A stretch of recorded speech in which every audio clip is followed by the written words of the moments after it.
Praise the Lord. आप सभी लोगों का आज बुधवार के दिन में आराध्या यूट्यूब चैनल में आपको स्वागत है। आइए आज प्रभु को वचन को ध्यान करेंगे। कल संदेश में यह अपन सुने हैं कि सिद्धांत को स्थापना कैसे करना है। सिर्फ एक मूल वचन से सिद्धांत को स्थापना नहीं करना है। वचन में एक या दो, एक वचन का नहीं, दो या तीन वचनों का गवाही से ही एक सिद्धांत को बताना चाहिए। सिर्फ दो या तीन साक्ष्य या दो या तीन वचन का गवाही से एक सिद्धांत को बताना जरूरी है। जब बोलते हैं सिद्धांत, सिर्फ एक ही वचन को लेकर उससे प्रचार करने से वो क्या होता है, गलत झूठ शिक्षा हो जाता है। कल यहां तक ध्यान किए। आज अपना ध्यानांश ये है कि तो जोड़ी पक्षी का नियम। जोड़ी पक्षी क्या है? जोड़ी पक्षी, पक्षी को जोड़ना। कैसा पक्षी को जोड़ना, वो है आज अपना ध्यान। तो सुनिए, अपन ये सुन रहे हैं कि वचन में, पवित्र बाइबल में एक वचन से कभी भी सत्य नहीं बता सकते हैं। दो या तीन वचन का गवाही रहना है। एक विषय के बारे में बात कर रहे हैं तो वचन, एक वचन नहीं, दो या तीन वचन बात करना है। तो ऐसा दो या तीन वचन मिलकर एक ही विषय के बारे में बता रहे हैं तो वो दो वचन जो है वो जोड़ी बोल सकता है। उसको क्या बोलता है? जोड़ी बोल सकता है। एक ऐसा एशिया का ग्रंथ में अपन देख सकते हैं। एशिया का ग्रंथ 34 अध्याय 16 वचन, 34:16, 34 अध्याय 16 वचन में परमेश्वर ने एशिया को ये दर्शन दिया है कि एशिया को ये काम दिए है, तुम तुम्हारे चेलों को ये बताना है। देखिए क्या है, देखो यहोवा की पुस्तक में से, देखो यहोवा की पुस्तक से ढूंढ कर पढ़ो, इनमें से एक भी बात बिना पूरा हुए ना रहेगी, कोई बिना जोड़ा ना रहेगा, क्योंकि मैंने अपने मुंह से यह आज्ञा दी है और उसकी आत्मा ने उन्हें इकट्ठा किया है। हालेलुया। ये देखिए, परमेश्वर की आत्मा यहाँ पर इकट्ठा करेगा। किसको? जोड़ा को। इसका मतलब यह पक्षी से तुल्य किया जा रहा है। अब ऊपर 15 वचन में देखे तो कुछ जानवर के बारे में बात किया और कुछ पक्षी के बारे में 15 वचन में बात किया। तो अभी यहाँ पर पक्षी के बारे में बात कर रहे हैं। तो पक्षी को क्या रहते हैं? एक पक्षी नहीं, जोड़ी पक्षी रहते हैं। तो जोड़ी पक्षी के बारे में बता। ये पक्षी क्या है? ये जोड़ी चिड़िया या जोड़ी पक्षी क्या है?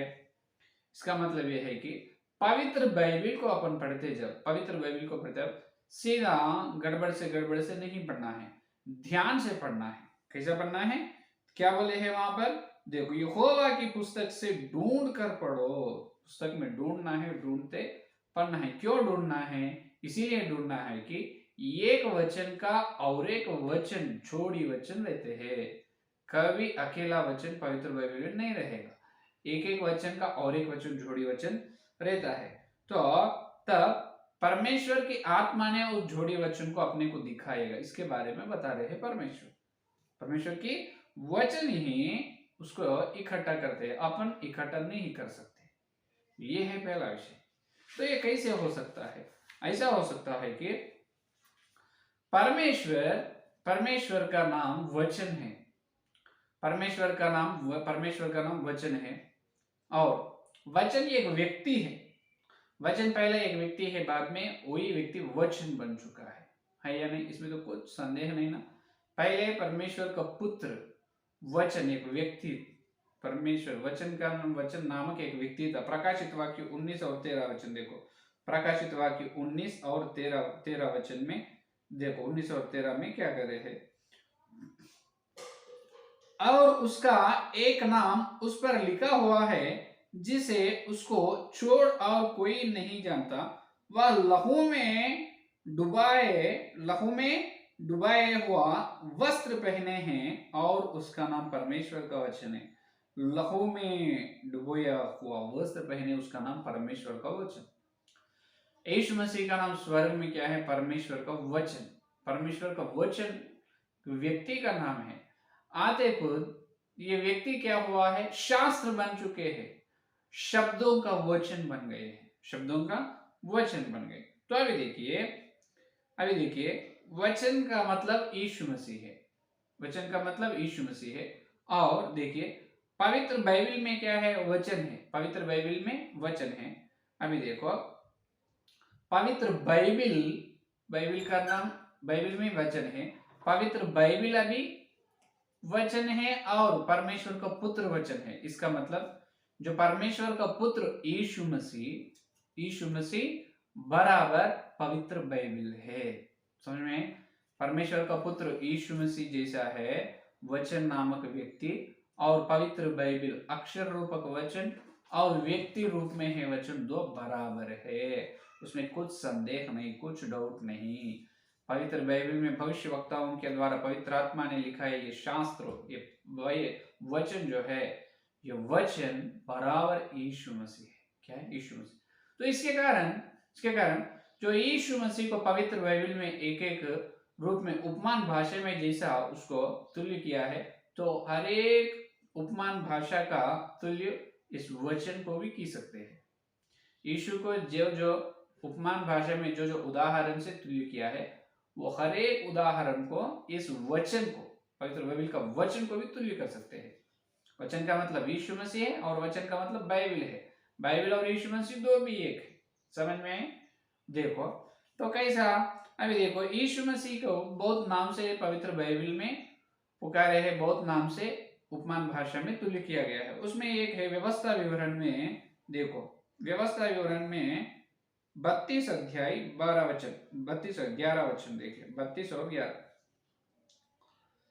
32 11 वचन देखो। जैसे उकाब अपने घोंसले को हिला हिलाकर अपने बच्चों के ऊपर ऊपर मंडरता है, वैसे ही उसने अपने पंख फैलाकर उसको अपने परों पर उठा लिया। हालेलुया। ये देखिए, जैसा उकाब जैसा घोंसले को हिला हिलाकर उनके बच्चों को ऊपर ऊपर मंडरता है, उसी प्रकार यहाँ पर वैसे ही उसने का मतलब यीशु मसीह, उसने उसी प्रकार यीशु मसीह ने पंख फैलाकर उसको अपने परों पर उठा लिया। उसको अपने को, यीशु मसीह को क्या है, पंख है। इसका मतलब यीशु मसीह को यह उकाब, इसका मतलब पक्षी के रूप में तुल्य किया गया। यहाँ पर यीशु मसीह को यहाँ पर पक्षी के रूप में तुल्य किया गया। और मलाकी का ग्रंथ 4वां अध्याय 2 वचन में अपन देख सकते हैं। मलाकी का अध्याय, मलाकी पुस्तक 4 का अध्याय 2 वचन, 4 का अध्याय 2 वचन देखिए। परंतु तुम्हारे लिए जो मेरे नाम एक भाई मानते हो, धार्मिकता का सूर्य उदय होगा और उसकी किरणों के द्वारा तुम चंगे हो जाओगे। देखो यहाँ पर उसकी किरण, इसका मतलब कुछ हिंदी बाइबल में ऐसा है, उसकी पंख क्या है, उसकी पंखों के द्वारा तुम्हें चंगा हो जाएगा। इसका मतलब पंख किसको रहते? चिड़िया, पक्षी। तो यीशु मसीह को किससे तुल्य किया गया यहाँ पर उपमान भाषा में? पक्षी। तो यीशु मसीह पक्षी से तुल्य किया गया। पक्षी की महानता क्या है? तो पक्षी की महानता यह है कि पक्षी गुरुत्वाकर्षण बल जो है, जो ग्रेविटेशनल फोर्स, गुरुत्वाकर्षण बल को छोड़कर आसमान में उड़ती है। इस गुरुत्वाकर्षण बल जो है, ग्रेविटेशन फोर्स को छोड़कर आसमान में उड़ती है पक्षी। इसका मतलब भक्त एक यीशु मसीह जैसा पक्षी है और पक्षियों के राजा है, क्योंकि राजा है। उसी प्रकार यीशु मसीह का भक्त लोग जो है, भक्त का मतलब क्या है? भक्त कौन है? भक्त इनो है कि इस संसार की इच्छाओं को छोड़कर यीशु मसीह के निकट रहते हैं। इस संसार की इच्छाओं को छोड़कर भक्ति साधना में आगे बढ़ते हैं। वो हर एक व्यक्ति भक्त है। इस संसार की इच्छाओं को छोड़कर जो दैवत्व, इसका मतलब आध्यात्मिक जीवन में कूद कर चलते हैं, उन्होंने एक भक्त। इसका मतलब यीशु मसीह पक्षियों के राजा, पवित्र बाइबल जैसा पक्षी है, यीशु मसीह जैसा पक्षी है। तो पवित्र बाइबल का वचन का मतलब यीशु मसीह पक्षी है। उसी प्रकार पवित्र बाइबल भी पक्षी है। क्या है? पक्षी। इसका मतलब जैसा पक्षी जो इस गुरुत्वाकर्षण का बल को छोड़कर आसमान में उड़ती है, उसी प्रकार पवित्र बाइबल पक्षी भी इस गुरुत्वाकर्षण, इसका मतलब इस संसार का ज्ञान का ग्रंथ नहीं, क्योंकि जो भविष्यवाणी कभी भी मनुष्यों की इच्छा से नहीं, वो परमेश्वर के द्वारा आए हैं। तो पवित्र बाइबिल के अंदर, पवित्र बाइबिल का पक्षी, तो पवित्र बाइबिल के अंदर हर एक वचन है, हर एक वचन एक पक्षी है। तो ये पक्षियों पूरा, इसका मतलब ये पक्षियों पवित्र परमेश्वर का ज्ञान से आए हैं। भविष्यवक्ताओं को पवित्र आत्मा उनके वश में लेकर लिखा है, मनुष्यों के द्वारा नहीं। तो ये संसार के ज्ञान नहीं, ये गुरुत्वाकर्षण बल को छोड़कर ऊपर उड़ती है पक्षी के जैसा। इसीलिए पवित्र बाइबिल श्रेष्ठ ग्रंथ है, स्वर्ग का ज्ञान का ग्रंथ है। पवित्र बाइबिल के अंदर एक एक वचन है, एक एक वचन एक पक्षी है, यह है असली बात। अभी सुनिए, तो अभी जैसा पवित्र आत्मा ने भविष्यवक्ताओं को उनके वश में लेकर उन्होंने एक एक वचन को लिखा है। तो एक वचन कभी भी, एक वचन अकेला पवित्र बाइबिल नहीं रहेगा। एक एक वचन जो लिखा है, तो वही समय पवित्र आत्मा ने उस वचन का और एक जोड़ी वचन भी लिखा है। एक वचन का और उसका जोड़ी वचन भी पवित्र आत्मा लिखा है। अब एक वचन को और एक दूसरा वचन जो बता रहे हैं एक ही बात, ये दो वचन का गवाही सत्य होता है। इसका मतलब एक वचन पक्षी है, तो बराबर उसका और एक जोड़ी वचन पक्षी पवित्र बाइबल के अंदर बराबर रहते हैं, क्योंकि पवित्र आत्मा ने लिखा है, पवित्र आत्मा ने उसको इकट्ठा करते। अगर कहां पर भी आपको अगर अकेला एक ही वचन दिख रहे, उसका जोड़ी वचन पवित्र बाइबल में कहां पर भी नहीं है, तो उसका मतलब यह है कि पवित्र बाइबल को जो गणित शास्त्र के चमत्कारों से परमेश्वर लिखाया है ना, अगर एक ही वचन कहा तो एक जगह पर लिखा है, तो उसका मतलब यह है गणित शास्त्र के चमत्कार के लिए उस वचन को परमेश्वर ने उपयोग किया है। उस वचन को सिर्फ गणित शास्त्र के चमत्कार से लेने के, गणित शास्त्र चमत्कार से लिखाने के लिए उस वचन को लिखाया है, और कुछ भी नहीं उसके पीछे। तो वो एक वचन को अपन उठाकर, इसका जोड़ी वचन कहाँ भी नहीं है, फिर इसको क्या करना, उसके ऊपर जो संदेश देना नहीं, इसका मतलब सुन, वो एक वचन से संदेश दिए तो उपदेश देने से झूठ शिक्षा हो जाता है। इसीलिए हर एक पक्षी का जोड़ी वचन है। अच्छे उदाहरण ये है कि अपन चश्मा, इसका मतलब ऐनक पहनते हैं, तो ऐनक में एक दाई तरफ का नहीं तो बाई तरफ का नहीं तो दाई तरफ का एक चश्मा फूट गए समझो, एक ग्लास टूट गए समझो, तब बिना एक ही ग्लास से अपन एक ही कांच से अपन ऐनक को पहन सकते हैं। ऐनक को दो कांच रहते हैं, है या नहीं? तो एक कांच टूट गई, एक ही कांच से अपन चले तो देखने वाले हंसते हैं, अरे ऐसा कैसे पहनते, टूट गए तो पूरा निकाल देना, नहीं तो नए पहन लेना बोलते। और अपन चप्पल पहनते हैं, चप्पल भी जोड़ी पहनते हैं। कभी ट्रेन में चढ़ रहे, जब एक चप्पल गिर गए ट्रेन के नीचे, जब और अपन एक चप्पल से चलते क्या? बिल्कुल नहीं चलते, नहीं चल पाते, उसको भी छोड़ देते हैं, क्योंकि एक से सत्य, एक से अपन चल नहीं सकते, सफर नहीं कर सकते। उसी प्रकार पवित्र बाइबल के अंदर सिर्फ एक वचन से सिद्धांत को बनाना नहीं, एक वचन से सिद्धांत को स्थापना करना नहीं। हर एक वचन, एक वचन एक पक्षी है, एक पक्षी का जोड़ी पक्षी बराबर पवित्र बाइबल में है। तो उत्पत्ति से लेकर प्रकाशित वाक्य तक कहाँ भी रहेगा। उत्पत्ति का विषय एशिया में रहेगा, एशिया का विषय और जो इर्मिया में रहेगा, नहीं तो मत्ती का सुसमाचार में रहेगा, और निर्गमन में जो बोला है वही विषय प्रकाशित वाक्य में दिखाएगा। उस प्रकार पूरे 66 ग्रंथ में कहाँ तो भी एक जगह पर हर पक्षी का जोड़ी वहां पर रहेगा, उसको पवित्र आत्मा ने इकट्ठा करेगा। कौन इकट्ठा करेगा? पवित्र आत्मा। इसलिए बताया मूल वचन में क्या हुआ है, मेरे आत्मा उसको इकट्ठा किए जाए। मेरे आत्मा, ये आत्मा कौन है?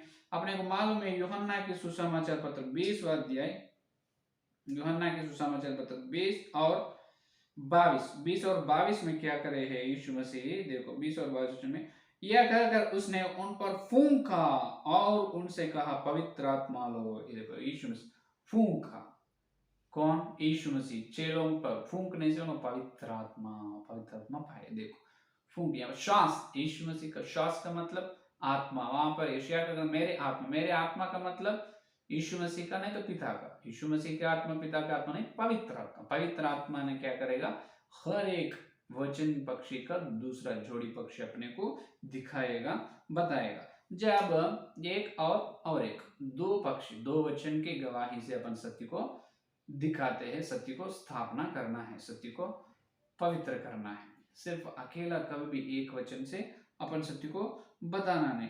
तो ऐसा पवित्र आत्मा की मदद, पवित्र आत्मा की सहायता के द्वारा शास्त्रों में क्या करना है, जोड़ी पक्षी को ढूंढना है और पवित्र आत्मा की सहायता के द्वारा उस दो पक्षी को जोड़ना है, जोड़कर और दो गवाही के द्वारा सत्य को बताना है। इसीलिए अपन हर समय पवित्र बाइबल को ढूंढ कर पढ़ना है। एक वचन देख रहे हैं, उसका बराबर जोड़ी वचन है और बाकी कौन से भी पुस्तक में, और कभी कभी एक वचन का जोड़ी वचन वही पुस्तक में, नहीं तो वही अध्याय में भी मिलेगा, नहीं तो पूरे 66 पुस्तक में और कहाँ तो भी मिलेगा। अपने को पता नहीं, किसी को भी पता नहीं, अपने ज्ञान से अपन ढूंढ नहीं सकते, ढूंढने से भी मिलेगा नहीं। लिखा है पवित्र आत्मा, उसको इकट्ठा करेगा पवित्र आत्मा। हालेलुया। समझ में? तो पवित्र आत्मा ने एक एक वचन पक्षी का और एक दूसरा वचन पक्षी को जोड़ता है, जोड़कर सत्य को बताता है। तो कभी भी परमेश्वर ने असत्य, झूठ को बताने वाला नहीं, झूठ को फैलाने वाला नहीं। इसका मतलब यह है कि कहां पर भी पवित्र बाइबल में एक वचन को छोड़े नहीं। अगर सिर्फ एक संदर्भ, सिर्फ एक ही घटना कहां तो दिखने से उसको गणित शास्त्र के चमत्कार के लिए परमेश्वर उपयोग किया है, बस उतना है। लेकिन कहां पर भी वैसा लिखा है नहीं। पवित्र आत्मा हर वचन का जोड़ी को बना के रखे है। ये है आज का संदेश। क्योंकि परमेश्वर ने उनके भक्त लोगों को गड़बड़ में, उलझन में डालने वाला नहीं, सत्य को बताने वाला है। क्या होता है? सत्य को बताने वाला। इसीलिए परमेश्वर जो बताना चाह रहे वो अच्छे तरह से, उनके ज्ञान से, परमेश्वर उनके श्रेष्ठ ज्ञान से अपने को बताने वाला है। तो परमेश्वर अपने को छुपाने वाला नहीं। अगर परमेश्वर को मुझे ये मालूम नहीं बोल के भूलने वाला नहीं। परमेश्वर तो निर्बलता से नहीं, बलवान है, शक्तिमान है। तो उनके ज्ञान से, उनकी आत्मा के द्वारा अपने को जोड़ी वचन दिखाएगा और आपको सत्य में पवित्र करेगा। यह है आज का संदेश। समझ में? हालेलुया। आइए संदेश वाले के लिए प्रार्थना करें। हालेलुया। स्तुति धन्यवाद करते हैं यीशु मसीह। इस बुधवार के दिन तुम्हारे पवित्र आत्मा के द्वारा तुम्हारे सत्य संदेश के लिए धन्यवाद करते हैं प्रभु। हाँ प्रभु यीशु मसीह, आपका नाम है वचन। उसी प्रकार तुम यीशु मसीह पहले व्यक्ति थे, बाद में यीशु मसीह तुम वचन रूप में आए हैं। यीशु मसीह का मतलब वचन है, वचन का मतलब पवित्र बाइबल है। हे यीशु मसीह, आप पक्षियों का राजा है। उसी प्रकार पवित्र बाइबल भी पक्षियों के राजा। पवित्र बाइबल के हर एक वचन पक्षी है, जैसा भक्त लोग पक्षी से तुल्य किया गया आप, इसलिए बहुत धन्यवाद करते हैं। हे प्रभु, पवित्र बाइबल को हम पढ़ते जब, यहोवा तुम्हारी पुस्तक को ध्यान करते, ढूंढते जब, ध्यान से ढूंढना है, क्योंकि हर एक को बिना तुम पूरे नहीं किया है, अच्छी तरह से पूरे किया। एक एक वचन का, एक एक पक्षी का जोड़ी वचन तुम लिखाया है। पवित्र आत्मा, आप भी आकर हमारे आत्मिक आंख को खोलो प्रभु, खोलकर हम हर एक समय जो पवित्र बाइबल के अंदर जोड़ी वचन को देखकर, 2-3 वचन का गवाही से सत्य को देखकर, सत्य को स्थापना कर, सत्य को प्रचार करने का अनुग्रह दे। जितने लोग संदेश सुनने वाले उनको उस प्रकार ज्ञान दे। यीशु मसीह पवित्र आत्मा उनको ज्ञान, यीशु के नाम में ज्ञान पाना है। ज्ञान से भरो प्रभु, हम मांग रहे हैं, उनके दिल के मन ज्ञान से